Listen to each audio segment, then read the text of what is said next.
ఆవకాయ నిల్వ పచ్చడి ఇది ఎంతో టేస్ట్‌గా రావాలంటే ఇలా నేను చెప్పిన కొలతలతో పట్టుకుందాము. ఆవకాయ పచ్చడిని ఇదివరకు చేతులకు గాజులు కూడా వేసుకోకుండా, బొట్టు బిళ్ళలు కూడా పెట్టుకోకుండా ఎంతో హైజెనిక్‌గా చేసేవాళ్ళు. కానీ ఇప్పటి కాలంలో బొట్టు పిల్ల వచ్చి అక్కడ దాంట్లో పడుతుందని ఓన్లీ కుంకుమ బొట్టు పెట్టుకొని పరిశుభ్రంగా ఉండిన చేతులతో స్నానాదులు ఆచరించి అప్పుడు మావకాయ పచ్చడి కానీ ఆవకాయ పచ్చడి కానీ ఇదివరకు రోజుల్లో పట్టేవాళ్ళు. అలా పట్టడం వల్ల సంవత్సరం వరకు చాలా హైజెనిక్గా నిల్వ ఉంటుంది పచ్చడి. ఇప్పుడు కాలంలో ఏదో పడుతున్నారు కానీ ఒక రెండేళ్ళు ఒక నెల ఉంటుంది. ఆ తర్వాత బూజు రావడమో ముక్క మెత్తపడడమో జరుగుతుంది అనమాట. అలా కాకుండా సంవత్సరం పాటు ముక్క అనేది మెత్తపడకుండా ఎలాగ పట్టుకోవాలి ఏంటి, మన పెద్దవాళ్ళు మామిడికాయ ముక్కలు ఎలా కట్ చేసుకునేవాళ్ళు, ఎలా శుభ్రం చేసుకునేవాళ్ళు, సంవత్సరం పాటు నిల్వ ఉండాలి అంటే ఎటువంటి చిట్కాలు పాటించాలి, ఇవన్నీ కూడా నేను వివరంగా చెప్తాను. Anyway, welcome back my channel MOS garden world. నేను మహిమ. ఈరోజు వీడియోలో మనము మామిడికాయ ఆవకాయ పచ్చడి అయితే పట్టుకుందామండి. ముందుగా మామిడికాయలు నేను ఒక 5 కాయలు అయితే తెప్పించుకున్నాను. వాటిని శుభ్రంగా మూతి కట్ చేసేసి శుభ్రంగా పైనంతా నీట్గా క్లీన్ చేసేసుకొని ఒక పొడి క్లాత్ మీద ఇలా ఆరబెట్టేసుకున్న తర్వాత ముక్కల్ని కట్ చేసుకోవాలి. బయట నుంచి కట్ చేసుకునే వాళ్ళు అయితే కాయలు కడుక్కోవడానికి నీళ్ళు అయితే పట్టుకొని మీరే వెళ్ళాలి. వాళ్ళు నీళ్ళల్లో కడగరనమాట. అందుకనే మనమే కట్ చేసుకోవడానికి ట్రై చేస్తే బెటర్. 1 కేజీ కాయలు అయితే మనం ఈజీగా కట్ చేసేసుకోవచ్చు అండి. అది ఆ ట్రిక్ ఏంటనే చెప్తాను. ముందుగా కత్తిపీట అనేది మెయిన్. ఇలాంటి కత్తిపీట అయితే మీరు బాగా పదునుగా ఉండి చక్కగా ఉన్న కత్తిపీటతో అయితే కొయ్యగలుగుతారు. ఈ విధంగా మామిడికాయ ముక్క బద్ద చేసుకుని లోపల జీడ అంతా తీసేసుకొని లోపల ఒక పొరలాగా ఉంటుంది, అది మొత్తం తీసేసుకోవాలి. అది గీకుకోవాలి. ఇలా స్పూన్తో గీకటం వల్ల ఆ పొర అంతా చక్కగా నీట్గా వచ్చేస్తుంది. ఈ పొర అంతా గీకేసుకున్న తర్వాత మొత్తం అన్ని మనం ఇప్పుడు ఇట్లా క్లీన్ చేసేసుకున్నాం కదా. ఈ జీళ్ళు కూడా ఉపయోగపడతాయి. అవి ఎందుకు ఉపయోగపడతాయో నేను తర్వాత చెప్తాను. ఇప్పుడు ముక్కల్ని కట్ చేసుకుందాము. ఒక బద్దని 3 కానీ 4 కానీ చిలికిల్లాగా చేసుకోవాలి. ఇలాగా ముక్కలు కట్ చేసుకోవాలన్నమాట. దీనికి ఒక ట్రిక్ అయితే ఉంది. టెంక తెగాలి అంటే టెంకని పట్టించి ఒక్కసారి ఇలాగా ప్రెస్ చేస్తే మనకి టెంక అనేది ఈజీగా తెగుతుంది.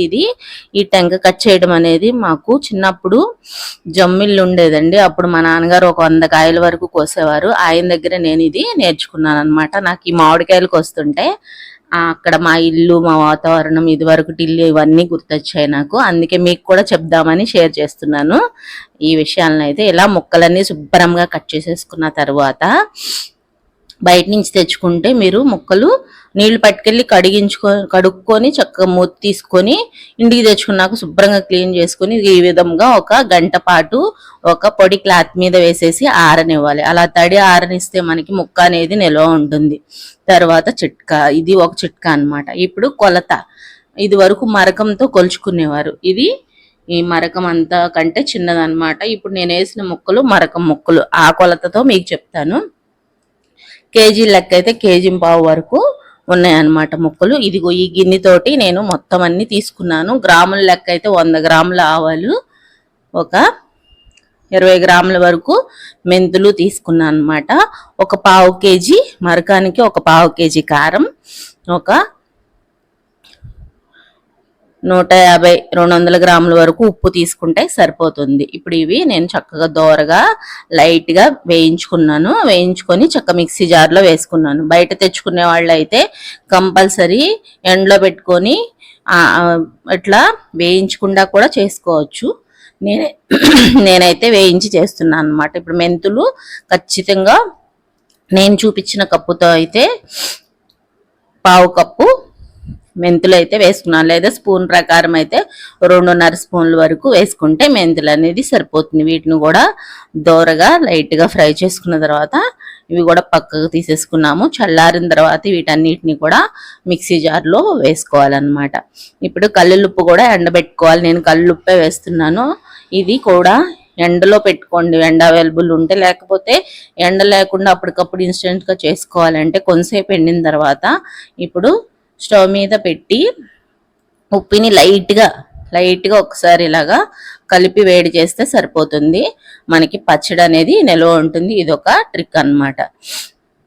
చక్కగా తీసేసుకున్నాం పక్కకి. కొంచెం లైట్గా వేడి చేయాలి. వేడి చేస్తే మనకి ఉప్పు పొడి పొడిలాడుతూ చక్కగా హైజీనిక్గా కూడా తయారవుతుంది అనమాట.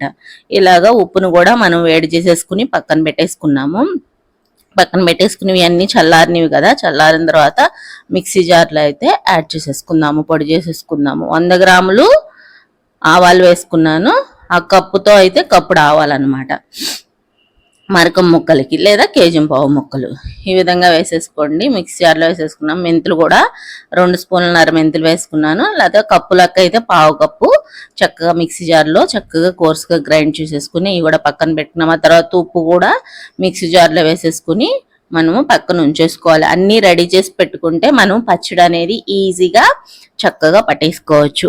పచ్చడి పట్టేటప్పుడు కంపల్సరీ ఎవరైనా సరే హైజీనిక్గా స్నానం చేసి చక్కగా గాజులు ఎక్కువ వేసుకోకుండా, దాంట్లో బొట్టు పెట్టుకునేటప్పుడు కూడా బొట్టు బిళ్ళలు దాంట్లో పడిపోతాయని ఇది వరకు పెద్దవాళ్ళు ఓన్లీ కుంకుమ కానీ తిలకం కానీ యూస్ చేసి అంత హైజీనిక్గా పట్టేవాళ్ళు. ఇప్పుడు ఒక చిట్కా చెప్తాను. మొక్క నిలువ ఉండటానికి ముందు మొక్కల్లో నేను నువ్వుల నూనె వాడుతున్నానండి. మీకు కావాలంటే వేరుశనగ నూనె కూడా వేసుకోవచ్చు. నువ్వుల నూనె వేసుకొని ముక్కకి పసుపు కూడా 2 స్పూన్లు వేసుకొని బాగా ఒకసారి కలిపి ఒక్క 10 నిమిషాల పాటు పక్కన పెట్టుకున్నాను అనమాట. ఇలా 10 నిమిషాలు పక్కన పెట్టుకుంటే మనకి ముక్క అనేది సంవత్సరం పాటు మెత్తపడకుండా ఉంటుంది. ఈ విధంగా చేసుకుంటే ఇలాగ కలిపేసుకుని పక్కన పెట్టుకున్న తర్వాత ఇలా ఎగరేస్తే మనకి మొత్తం ముక్కకు అంతా ఆయిల్ పడుతుంది. ఇప్పుడు ఆవు పిండి, ముందుగా 100 గ్రాముల ఆవు పిండి వేసుకున్నాం కదా, మరకానికి 100 గ్రాములు ఆవు పిండి, ఒక 2 స్పూన్లన్నర మెంతిపిండి, ఆ తర్వాత కచ్చాపచ్చాగా దంచుకున్న వెల్లుల్లి ముద్ద అన్నమాట. ఇది వెల్లుల్లిపాయలు ఒక 4 పాయలు అయితే వేసుకున్నాను నేను. ఉప్పు కూడా మనకి కప్పున్నర పైగా వస్తుంది మనం నూరిన తర్వాత, అది కూడా వేసేసుకున్నాను. కొంచెం పక్కన పెట్టుకోండి, కావాలి అంటే అప్పుడు చూసి అడ్జస్ట్ చేసుకుని వేసుకోవచ్చు. ఎక్కువైతే తీయలేము కదా, తక్కువైతే వేసుకోవచ్చు, ఇబ్బంది ఏం లేదు. ఇప్పుడు 2 కప్పులన్నర నేను హైజీనిక్గా నా అంతటా నేను మిరపకాయలు తెచ్చుకుని తొడిమలు తీసుకుని చక్కగా ఆడించుకున్న మన భద్రాచలం మిరపకాయలండి. ఇవి బళ్ళారి మిరపకాయలైనా బాగానే ఉంటాయి. భద్రాచలం మిరపకాయలు తెచ్చుకొని చక్కగా ఆడించుకున్నాను. కారం అయితే చాలా బాగుంది, టేస్ట్గా ఉంది. కారం కూడా మంచిగా ఘాటుగా ఉందన్నమాట. ఇలాగా చక్కగా ఆడించుకొని అన్ని కలిపేసి వేసేసుకున్న తర్వాత దీనిలో వెల్లుల్లిపాయలు నేను ముందే ఒలిచి ఉంచుకున్నాను. 4 పాయలు, 2 పాయలేమో దంచి వేసాను, 2 పాయలేమో ఒలిచి వేసాను. కావాలంటే ఒలిచి వేసుకునేది ఇంకో పాయ వేసుకోవచ్చు. నా చేతులు మంటలు పడుతున్నాయని నేను అదే వేసాను. ఇప్పుడు ఒక స్పూను అర స్పూను మెంతులు కూడా వేసుకోవాలి. ఈ మెంతులు చేదే ఉండదు, మొక్క నానిపోయేటప్పటికి అవి చేదు లేకుండా పంటికి తగులుతూ చాలా బాగుంటాయి. ఇలా మెంతులు మా అమ్మగారు వేసేవాళ్ళు అనమాట. మాకు పెద్ద జాడీడు పచ్చడి అయితే పట్టేవాళ్ళు చిన్నప్పుడు. మా చిన్నప్పుడు సంవత్సరం వరకు ముక్క అనేది మెత్తపడకుండా చాలా టేస్ట్గా బాగుండేది. ఇవన్నీ కలిసిన తర్వాత ఇప్పుడు ఏఎస్ బ్రాండ్ పప్పుల నూనె అయితే వేసుకున్నాను నేను. మీకు కావాలంటే చక్కగా గానుగ దగ్గర ఆడించుకొని తెచ్చుకొని వేసుకోండి. నేను కూడా అదే ట్రై చేశాను కానీ కుదరలేదు ఈసారి. నెక్స్ట్ టైం అదే చేస్తాను. చక్కగా మీకు 1/2 కేజీ పైగా ఆయిల్ అనేది పడుతుంది. నువ్వుపప్పు నూనె అయితేనే చాలా బాగుంటుంది.